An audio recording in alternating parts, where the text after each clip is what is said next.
The essential problem is we have two lakes, Lake Rotorua and Lake Rotoiti. They're big lakes, big catchment, they're joined together, and we need to remove over about the next 200 years approximately 311 tonnes of nitrogen.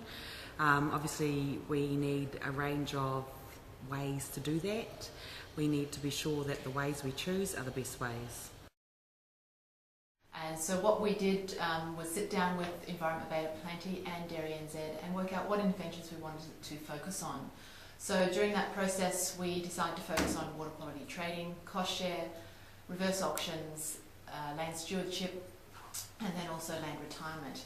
So once we decided on all these approaches, then we wanted Environment Bay Plenty and also Dairy NZ wanted to know sort of a little bit more information about these different interventions they could use and how they could be actually used in practice. So the initial thing that we did was we went away and did the assessment. So we looked at the strengths and weaknesses of each of the interventions. We looked at the impact and reach of them. Then we looked at cost effectiveness and then also where they'd been implemented before. Now the second thing we also did for them was taking all this work a little bit further. So if they did actually choose which the interventions they wanted to put in place, what are some of the things that actually have to think about when they started implementing it, sort of more on the ground sort of things. So we actually laid out some of the decisions they'd have to make in terms of getting things in place or what the design of those tools or interventions would actually look like. We also outlined some of the compliance issues they might have to deal with, some of the tools and infrastructure they would need to support such a program. What are some of the things that, some of the decisions they have to make on an ongoing basis? What are the links to the existing regulatory or sort of statutory requirements they actually have in place at the moment?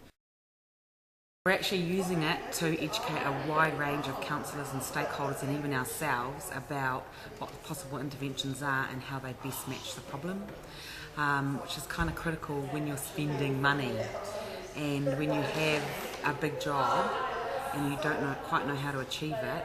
We're using the Landcare Research and the presentations that Suzie does to actually inform people so that when we make decisions, they're robust ones. I wanted really robust analysis, so lots of people have opinions and very few people have robust analysis around what options are available, what the costs and benefits are, how effective they are and how efficient they might be. We're really also interested in impact. Things cost money, so we need to know how useful they're going to be on the problem we have and for the audiences we have. So what Landcare Research did is they undertook that really robustly, but all the examples, the experiences, they brought it to life. So they actually were able to tell us how it's working elsewhere.